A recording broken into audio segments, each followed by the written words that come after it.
Hey guys, welcome back to my channel Learn Physics with Salome. நம்ம last வீடியோவில் ரெஸ்பிரேஷன்னா என்ன, respiratory process எப்போ start ஆகுது, எண்ட் ஆகுது, அண்ட் நார்மல் ரெஸ்பிரேட்டரி ரேட் என்ன அப்படிங்கிறத பற்றி நம்ம டீட்டெயிலாக பார்த்தோம். இன்கேஸ் நீங்கள் அந்த வீடியோலாம் பார்க்கல அப்படின்னா நான் டிஸ்கிரிப்ஷனில் இந்த வீடியோட லிங்க் கொடுக்குறேன். அதை செக் பண்ணிட்டு வாங்க. ஸோ தட் உங்களுக்கு இந்த வீடியோ ஈஸியாகவும் இருக்கும், யூஸ்ஃபுல்லாகவும் இருக்கும்.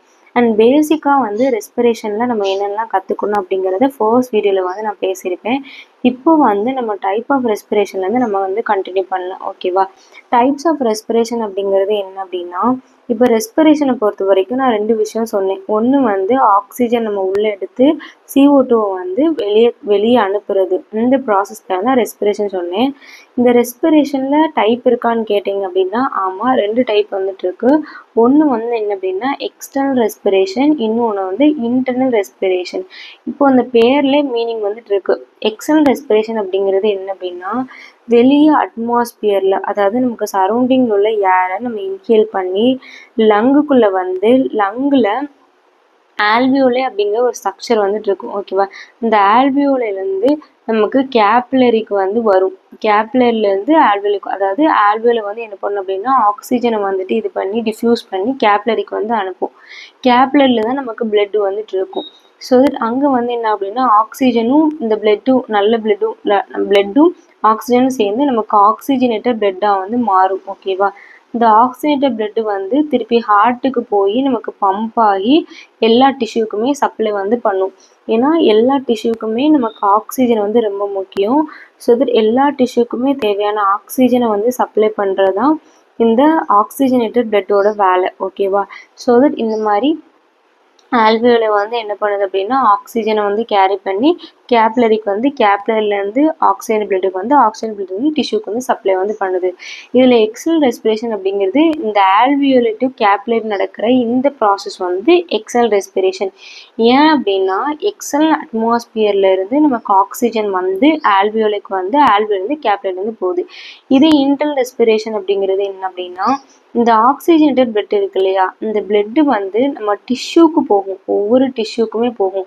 எந்தெந்த டிஷ்யூ, எல்லா டிஷ்யூக்குமே மோஸ்ட்லி நமக்கு ஆக்சிஜன் ரொம்ப முக்கியம். ஸோ தட் எல்லா டிஷ்யூக்கும் தேவையான ஆக்சிஜன் கொண்டு போய் சேர்க்கறது தான் இதோட வேலை. இந்த மாதிரி ஆக்சிஜனேட்டட் பிளட் இந்த டிஷ்யூக்குள்ளே போகிற இந்த ரெஸ்பிரேஷன் பேர் இன்டர்னல் ரெஸ்பிரேஷன். இப்போ புரிஞ்சதா? எக்ஸ்டர்னல் ரெஸ்பிரேஷன் அப்படிங்கிறது அட்மாஸ்பியர்லேருந்து நமக்கு ஏர் எடுத்து அதில் உள்ள ஆக்சிஜனை ஆல்வியோலேருந்து கேப்லரிக்கு டிரான்ஸ்ஃபர் பண்ணுறது எக்ஸ்டர்னல் ரெஸ்பிரேஷன். இதே இன்டர்னல் ரெஸ்பிரேஷன் அப்படிங்கிறது ஆக்சிஜனேட்டடான பிளட்டுங்கிறது இந்த கேப்லர் உள்ள பிளட். ஓகேவா? இது நம்ம பாடியில் உள்ள டிஷ்யூக்குள்ளே போகிறது இன்டர்னல் ரெஸ்பிரேஷன். ஏன் எக்ஸ்டர்னல் இன்டர்னல் அப்படின்னு பேர் வச்சுருக்காங்க அப்படின்னா எக்ஸ்டர்னல் பொறுத்த வரைக்கும் நமக்கு அட்மாஸ்பியரில் தான் அந்த ஏர் நம்ம லங்ஸுக்குள்ளே வருது. இது எக்ஸ்டர்னல்.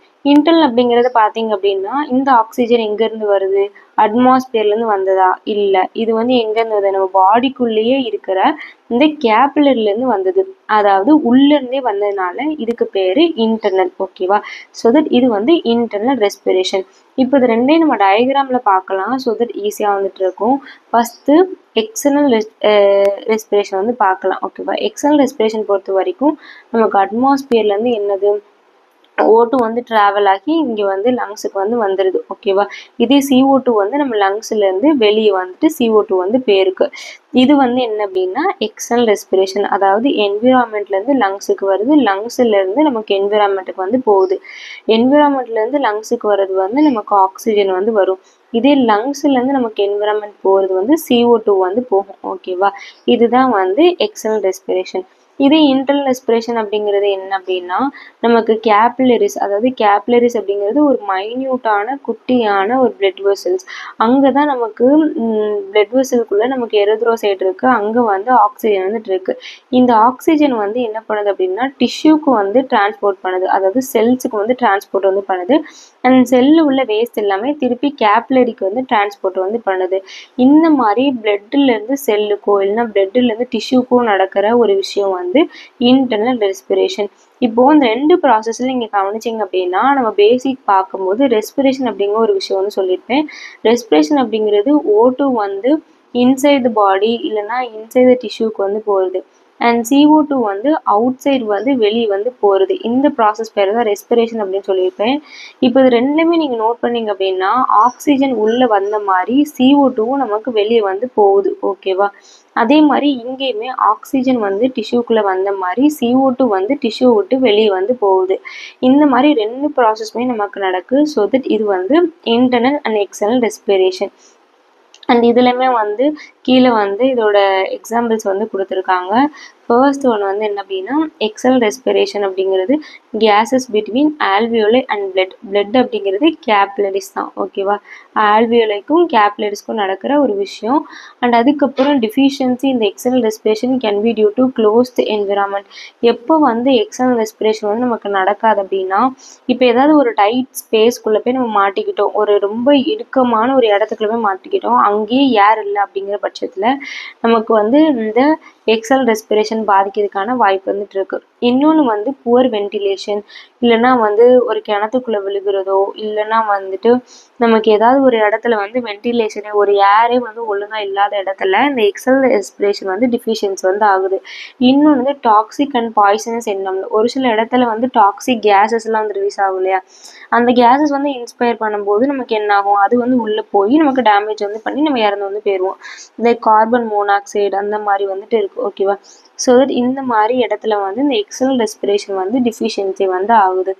இதே இன்டர்னல் ரெஸ்பிரேஷன் அப்படிங்கிறது செல்லுக்கும் பிளட்டுக்கும் நடக்கிற விஷயம்.